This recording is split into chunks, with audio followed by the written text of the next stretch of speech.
Hello, good evening dear students. I hope आप अच्छे होंगे और बहुत ही लगन से अपनी पढ़ाई कर रहे होंगे। पिछले क्लास में मैंने आपको आर्टिकल 21 बताया था और आर्टिकल 21 की बहुत ही विस्तार पूर्वक मैंने आपको व्यापक जानकारी दी थी। जीवन के अधिकार से जुड़े हुए एक एक मुद्दे और एक एक केस को बताया था। तो मेरे प्यारे बच्चों, जो आप नए आए हो इस वीडियो में, जो नए मेरे से जुड़ रहे हैं, वो क्या करेंगे, प्रीवियस क्लास जरूर देख लेंगे। और आज हम बात करने वाले हैं अनुच्छेद 22 के बारे में। तो जो जीवन का अधिकार मैंने अनुच्छेद 21 में बताया था, उसी का ये क्या है, मतलब आगे का एक और पहला एक कदम और आगे बढ़ रहे हैं हम अनुच्छेद 22 में, जीवन के अधिकार को लेकर ही। ठीक है, तो देखो अनुच्छेद जो 22 है ना, इसमें बोला जा रहा है कि मनमाने ढंग से आप किसी को हिरासत में नहीं ले सकते हैं। ठीक है, तो मनमाने ढंग से हिरासत में लेने का इसमें क्या, उसके विरुद्ध ये अधिकार है। कहने का मतलब ये है कि हमारा देश जो भारत है ना, यहाँ पर किसका शासन है, विधि का शासन है ना, संविधान का शासन है। पुलिस का शासन तो है नहीं कि पुलिस आएगी, मैं यहाँ पे पढ़ा रही हूँ और आके मुझे उठाकर ले जाएगी। उसे कारण बताना होगा, पूरी की पूरी प्रक्रिया है। ठीक है, बिना प्रक्रिया के हमारे यहाँ विधि है क्या, नहीं है। तो देखो हमारे यहाँ विधि की सर्वोच्चता है, पुलिस की सर्वोच्चता नहीं है। इसीलिए बहुत ज़्यादा मुझे लगता है कि दुर्भाग्य का बात है हमारे लोकतंत्र में कि हम पुलिस से डरते हैं। ये बहुत बड़ा दुर्भाग्य है।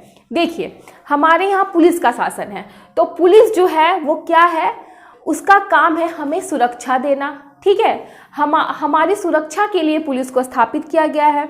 और विधि से बड़ा हमारे देश में ना डीएम है, ना सीएम है, ना पीएम है, कोई नहीं है विधि से ऊपर। और सबसे बड़ी विधि जो है वो है संविधान हमारी, क्योंकि संविधान में जितने आर्टिकल्स हैं, जितने अनुसूचियां हैं, जितने भी हमारे राइट्स हैं, उन सब का पालन करवाने के लिए ही तो विधि बनती है ना। कि इस विधि, क्योंकि संविधान क्या है, एक फॉर्मूला तैयार करके साइलेंट है। संविधान बोल दिया आर्टिकल 21 में प्राण एवं दैहिक स्वतंत्रता होगी, और उसके बाद क्या बोला कि विधि द्वारा स्थापित प्रक्रिया। अब लो यहाँ पे तो संविधान साइलेंट हो गया है।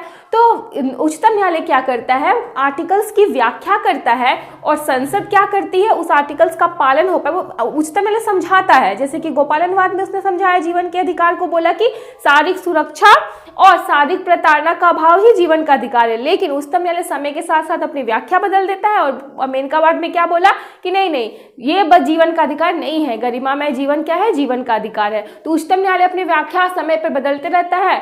और जो उच्चतम न्यायालय का कहना है कि देखो संविधान की फीलिंग्स को समझो, संविधान क्या है, जन कल्याण के लिए बना है ना। तो उस संविधान की फीलिंग्स को समझ के व्याख्या को क्या किया, जीवन के अधिकार की व्याख्या को और बढ़ाया।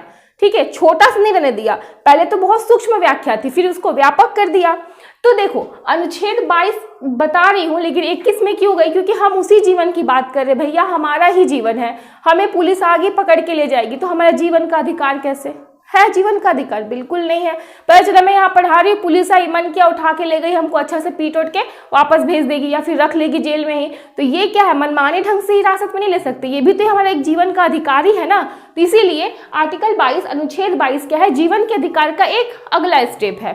ठीक है, तो अब समझिए इसमें क्या बोला जा रहा है। तो इसमें बोला जा रहा है कि मनमानी हिरासत में नहीं लिया जाएगा। और अनुच्छेद 22 जो है ना, वो 22 के 1 से लेके 7 तक है, परंतु इसको दो भागों में हम बांट के पढ़ेंगे, पहला भाग और दूसरा भाग।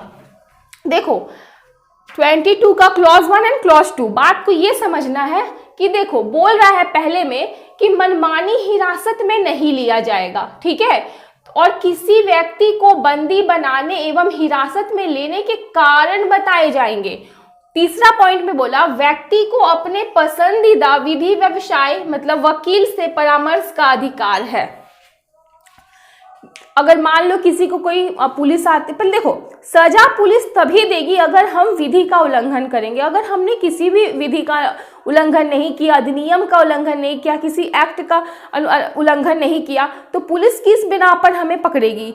तो इसीलिए बोला गया मनमानी हिरासत नहीं होगी। ऐसा नहीं कि एक पुलिस वाला है, उससे मेरी बहसबाजी हो गई तो अच्छा वो हमको सजा देगा, पकड़ के लेके चला जाएगा। नहीं, विधि का उल्लंघन करेंगे तभी हमको क्या मिलना चाहिए, सजा मिलना चाहिए। ठीक है, और कारण हमें पूछने का अधिकार है, हम कारण पूछेंगे, उसे कारण बताना होगा। ठीक है, उसके बाद क्या है कि हमें अपने पसंदीदा वकील को हम चुन रख सकते हैं, परामर्श ले सकते हैं अपने लिए, ठीक है। इसमें राज्य का हस्तक्षेप नहीं हुआ कि हम जिसको बोलेंगे उसी को रखना है, ठीक है। तो अब बात को ये समझना है कि ये तीनों मुद्दों को समझाती हूं मैं इस तरह। पहले मैं भाग 2 के बारे में बात कर लूं, ठीक है। अब इन दोनों का फिर हम क्या करेंगे, एक दूसरे का कनेक्शन बनाएंगे। तो यहाँ पे देखो, अगर पुलिस हिरासत में ले तो 24 घंटे के भीतर उस व्यक्ति को निकटतम मजिस्ट्रेट के समक्ष प्रस्तुत किया जाएगा। मान लो अगर पुलिस आपको हिरासत में ले लेती है, ठीक है, अब ले ली हिरासत में, आपको कारण भी बता दिया, आपको हिरासत में ले लिया, तो 24 घंटे के अंदर पुलिस आपको कहाँ लेके जाएगी। और जो पुलिस की बात करें ना, जैसे हमारे आसपास के जो थाना होते हैं, पुलिस स्टेशन, वहां पे आप गए, मान लो किसी ने क्राइम किया, वो व्यक्ति वहां गया, अमुक व्यक्ति है, वहां पे गया, कारण भी पुलिस ने बता दिया, वो लेकर गया उसको। अब पुलिस का क्या काम है ना कि 24 घंटे के अंदर क्या करे, वो मजिस्ट्रेट के समक्ष उसको प्रस्तुत करे। तो मजिस्ट्रेट हुआ क्या, डीएम, जिला अधिकारी नहीं हुआ, याद रखिएगा, वो नहीं है। ये मजिस्ट्रेट है न्यायिक मजिस्ट्रेट, मतलब कि न्यायाधीश। इस मजिस्ट्रेट को विधि की जानकारी है, इस मजिस्ट्रेट को संविधान की जानकारी है। तो इसमें कहा जा रहा है कि आप गिरफ्तार कर भी ले रहे हो किसी व्यक्ति को, तो 24 घंटे के अंदर ले जाइए मजिस्ट्रेट के पास। लेकिन इसमें आने जाने का समय इंक्लूड नहीं होगा, आने जाने का समय शामिल नहीं होगा, ठीक है। आने जाने में जो समय लगेगा ना, उसको शामिल नहीं किया जाएगा। उसके बाद जिस टाइम पे आपको पकड़ा गया है, जितने देर आपको जेल में रखा गया, 6 बजे पकड़ा गया मान लो, ठीक है, शाम में, तो अगले शाम 6 बजे तक का वो देखा जाएगा। लेकिन अगर मान लो इसी में आने जाने में 2 घंटा 3 घंटा लगता है, तो उसको काउंट नहीं किया जाएगा। क्लियर। तो अब देखो, डीएम भी समझा दिए, हर डिस्ट्रिक्ट में होता है ये, ठीक है। तो देखो, न्यायिक मजिस्ट्रेट होता है ये, ठीक है ना। तो इसका काम है क्या, मान लो अगर पुलिस किसी को पकड़ के ले भी जाती है, तो वहां पे क्या किया जाएगा, मजिस्ट्रेट वहां के पास ले जाएंगे, मजिस्ट्रेट साहब पूछेंगे भाई किस कारण से आपने इसको पकड़ा, और अगर पुलिस बोल देगी, कारण सही बताएगी, तब तो मजिस्ट्रेट को समझ में आ रहा है, क्योंकि विधि का जानकार है। वहां पे ऐसा अनजान, विधि के अनजान व्यक्ति नहीं बैठा हुआ है, वो एक न्यायाधीश है, उसका काम ही है, वो 24 घंटा अवेलेबल होता है इसी के लिए। कोई होली, दीपावली, छुट्टी, ये सब कुछ नहीं होता। कभी भी आप पकड़े जाओगे, संडे को पकड़े जाओ, किसी दीपावली के दिन पकड़े जाओ, होली के दिन पकड़े जाओ कोई व्यक्ति, तो उसको मजिस्ट्रेट हर दिन वहां होगा, ऐसा नहीं वो छुट्टी ले रहा है, ठीक है। तो 24 घंटा में उसको लेके जाना ही जाना है व्यक्ति को, ये क्लियर है। अब बात को ये समझना है कि पुलिस का कारण अगर सही नहीं हुआ, ठीक है, तो मजिस्ट्रेट पुलिस को भी डांट लगाएगी, और उसके बाद जो मजिस्ट्रेट है कुछ लिख देगा तो उसकी नौकरी भी जा सकती है पुलिस की। तो पुलिस तो दोनों तरफ से फंसेगा।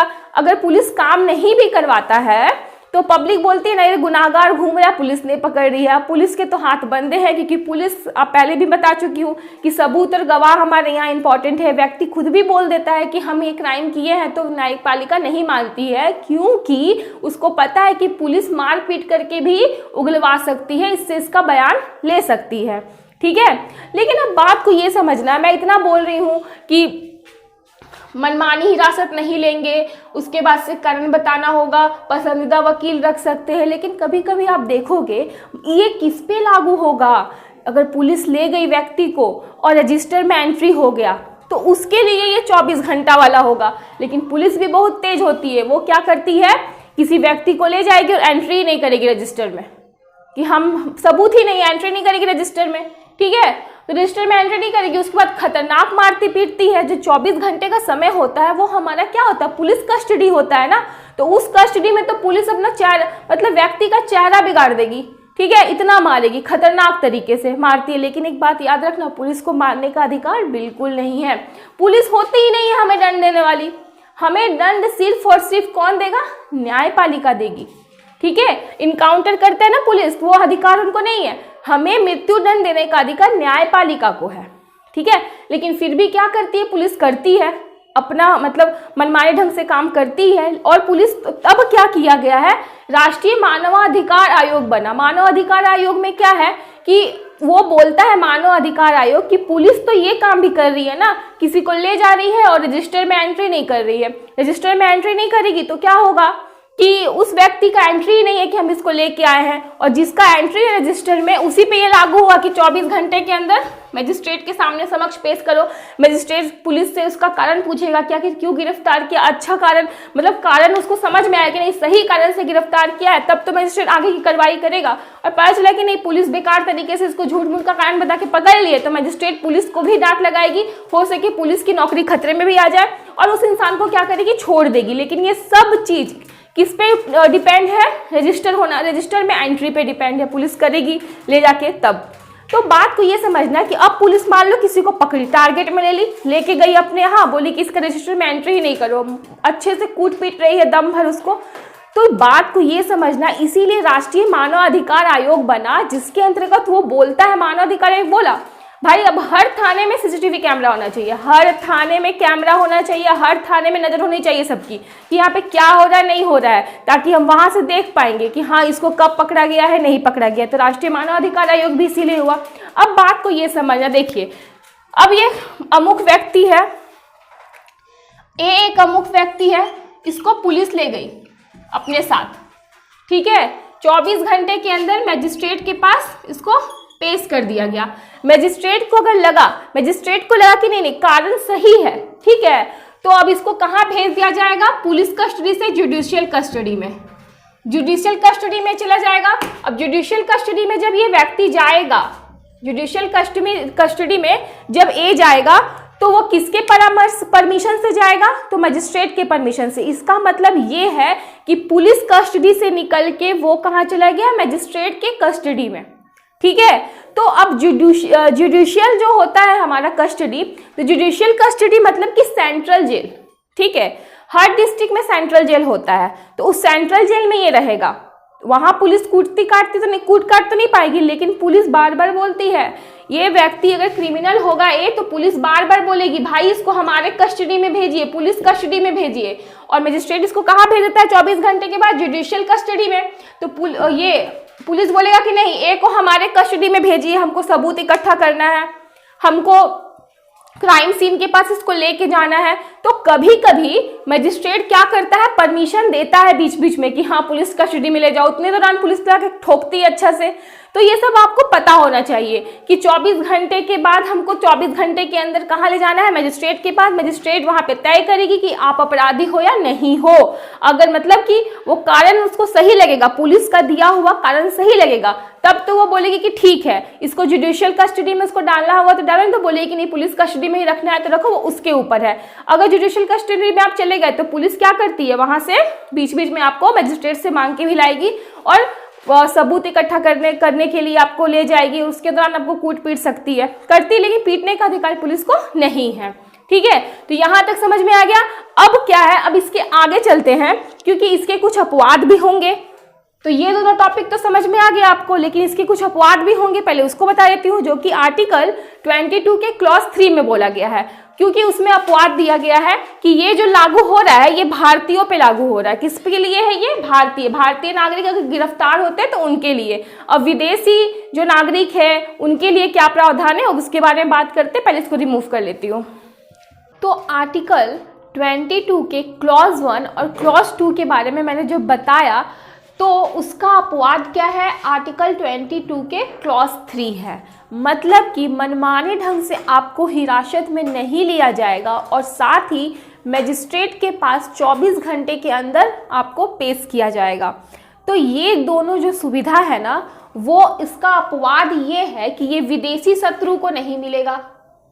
विदेशी शत्रु को ऐसा उसके साथ ऐसा नहीं किया जाएगा मनमाने ढंग से, मतलब उसको मनमाने ढंग से हिरासत का मतलब क्या हो गया, कारण बताना, ठीक है, उसको बिना कारण बताए गिरफ्तार नहीं कर सकते हैं। एक पूरी प्रक्रिया होती है 24 घंटे के अंदर मजिस्ट्रेट के सामने पेश करने की, तो ये विदेशी शत्रु पे लागू नहीं होगा। तो अपवाद इसमें क्या है, तो आर्टिकल 22 का क्लॉज 3, आर्टिकल 22 के 1 और 2 का अपवाद है। तो देखो इसमें एक हो गया विदेशी शत्रु और दूसरा हो गया निवारक नजरबंदी में रखे व्यक्ति, ठीक है। तो जो निवारक नजरबंदी, आप लोग जो नए जुड़ रहे होंगे उनको निवारक नजरबंदी लग रहा होगा नया, लेकिन पहले मैं बता चुकी हूँ। तो बात को ये समझना है, देखो हिरासत 2 तरह का होता है, गिरफ्तारी 2 तरह की होगी।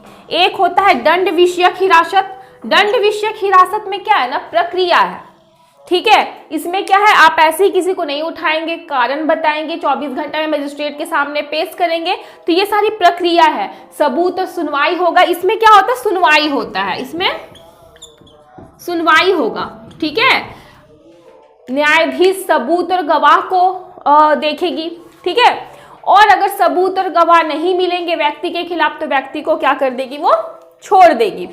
पर निवारक हिरासत तो खतरनाक है भैया। निवारक क्या है, निवारक नजरबंदी मैंने आपको पढ़ाया था गोपालनवाद में। इसमें क्या किया जाता है, तो इसमें आशंका के आधार पे, शक के आधार पर व्यक्ति को बिना कारण बताए गिरफ्तार किया जाता है। अब बात को ये समझना है इतना खतरनाक क्यों है। एक तो आपको कारण नहीं बताया जाएगा, उसके बाद इसमें क्या है, 24 घंटा के अंदर आपको मजिस्ट्रेट के पास भी नहीं ले जाया जाएगा। साथ ही कुछ इसके अंदर जो कानून आए निवारक नजरबंदी के अंतर्गत, उसमें क्या था, 3 महीना 6 महीना की, इधर तो जेल से निकलने के बारे में सोचिए ही मत, पुलिस कस्टडी में मार खाइए दम भर। ठीक है, तो निवारक हिरासत में क्या है ना, इसमें सुनवाई नहीं है, इसमें सुनवाई नहीं होती है। अपराधी मान लेते हैं तुरंत ही व्यक्ति को बिना सुनवाई के। और इसमें क्या है, जब तक सुनवाई नहीं होगी, जब तक न्यायालय नहीं बोलेगा ये अमुक व्यक्ति अपराधी है, तब तक हम उसको अपराधी नहीं मानते। और इसमें क्या, शक के आधार पे अपराधी मान लिए। ठीक है, अब बात को ये समझना है कि देखिए विदेशी शत्रु पे नहीं होगा और नजरबंदी में रखे हुए, निवारक नजरबंदी में रखे हुए व्यक्ति को नहीं होगा। तो हिरासत में जब पुलिस लेती है ना बच्चों, हिरासत में लेती है तो अधिकतर किस तरीके से लेती है, तो दंड विषयक हिरासत पे होता है हमारे यहाँ। निवारक हिरासत बहुत कम। ठीक है, तो दंड विषयक हिरासत पे होता है। तो ये जो है ना, इसमें प्रॉब्लम क्या है कि देखो, कभी कभी आप देखे होंगे जो दोषी व्यक्ति हैं, अपराधी है, वो भी खुला घूम रहे हैं। क्यों, 4-4, 5-5, 6-6 खून करके घूम रहे हैं भाई। उनके खिलाफ ना सबूत है, ना कोई गवाह आ रहा है। पुलिस उतनी सक्षम भी नहीं हो पा रही है कि उसको क्या कर पाए, उसके खिलाफ सबूत इकट्ठा कर पाए, गवाही देने के लिए कोई तैयार नहीं है। तो जब हमारा संविधान प्रक्रिया जो है दंड की काफी लंबी है और क्या है, जटिल है ना, जटिल है प्रक्रिया, तो इस प्रक्रिया के अकॉर्डिंग क्या हो रहा है कि इसमें इस प्रक्रिया के अकॉर्डिंग पुलिस की गवाही मायने नहीं है, व्यक्ति की गवाही मायने नहीं है। तो इसके अकॉर्डिंग बता दिया गया है कि देखो ब्लड सैंपल को मानेंगे, फिंगरप्रिंट्स को मानेंगे, मतलब इस तरह से बता दिया गया कि सबूत के अंदर भी क्या क्या होगा उसी के अंतर्गत न्यायपालिका उसी को सबूत मानेगी, आलतू फालतू चीज सबको सबूत नहीं मानेगी। ठीक है, तो इसकी प्रक्रिया लंबी है, ठीक है, कठोर है। और इसकी प्रक्रिया से हमको ये पता चलता है किसी को सजा देना हमारे भारत में इतना आसान नहीं है। ठीक है, क्योंकि हमारे यहाँ किसकी सर्वोच्चता है, विधि की। न्याय, देखो पुलिस जो है वो हमारी सेवा करने के लिए है, पुलिस से डरने की जरूरत नहीं है हमें। तो पुलिस अगर हम विधि का उल्लंघन करेंगे तभी गिरफ्तार करेगी, पुलिस गिरफ्तार करेगी तो न्यायाधीश को पुलिस को कारण बताना पड़ेगा। क्यों, क्योंकि न्यायाधीश विधि का जानकार है। तो इससे क्या साबित होता है कि विधि की सर्वोच्चता है हमारे यहाँ और संविधान सबसे बड़ी हमारी विधि है। लेकिन अब क्या है, इतना लंबा प्रोसेस में मान लो कोई 10 खून करके घूम रहा है, तो अब संविधान निर्माता के दिमाग में ये बात भी आया कि ऐसे ऐसे लोगों के लिए क्या बना दिया गया, निवारक नजरबंदी बना दिया गया। अब निवारक नजरबंदी एक समान कानून नहीं, अगर ये जो नजरबंदी है ना, इसमें क्या होता है, पुलिस की शक्तियां बढ़ जाती हैं। और आपको तो बार बार मैं बता रही हूँ, हमारे यहाँ विधि की स्थापना है, विधि सर्वोच्च है, संविधान सर्वोच्च है, विधि का शासन है। तो निवारक नजरबंदी क्या करता है ना, ये पुलिस को बहुत पावर देता है, पुलिस को पावर दे देता है। और पुलिस क्या करती है भाई, अभी आप पे शक होगा, आप पढ़ रहे हो, मेरा मन शक हुआ आपके ऊपर, हम तो भगवान नहीं है, शक हुआ कि नहीं आपकी वजह से कल अपराध होगा, ले आपको पकड़ के ले जाएंगे। ठीक है, तो समान स्थिति में ये लागू तो नहीं होता निवारक नजरबंदी, लेकिन हाँ आपातकाल के समय लागू हो चुका है भारत में। 1975 में इंदिरा गांधी की सरकार थी, उस समय आपातकाल हुआ था, तो निवारक नजरबंदी संविधान में बस ये लिखा गया बच्चों, निवारक नजरबंदी। और निवारक नजरबंदी के अंतर्गत बहुत सारे कानून आए। ठीक है, मीशा आया, तो मीशा जो आया कानून, तो उसमें भी क्या हुआ था, बहुत सारे विपक्षी दल को, ये 1975 के आपातकाल के समय जब ये निवारक नजरबंदी लागू किया गया था, उस समय इसको लागू करने के लिए कानून बनाए जाते हैं। तो मीशा नाम का एक कानून बना, ठीक है, उसमें सारे विपक्षी को पकड़ के जेल में ठूस दिया गया। ठीक है, टाडा आया, पोटा आया, और इस सब में क्या था ना कि 3 महीने के अंदर तो आप जेल से नहीं निकल सकते हैं, ठीक है। टाडा आया, पोटा आया, तो ये सब भी आया, तो हम इसके बारे में कल क्या करेंगे, निवारक नजरबंदी के अंतर्गत जितनी भी कानून बने हैं ना, उसको हम क्या करेंगे, बारी बारी से बताएंगे, ठीक है। तो अभी क्या है कि अभी इतना ही समझ लीजिए कि हम आर्टिकल अनुच्छेद 22 का क्लॉज 1 मनमाने ढंग से हिरासत नहीं होगी। उसके बाद क्या बोला जा रहा है 2 में कि मजिस्ट्रेट के सामने 24 घंटे में आपको पेश किया जाएगा।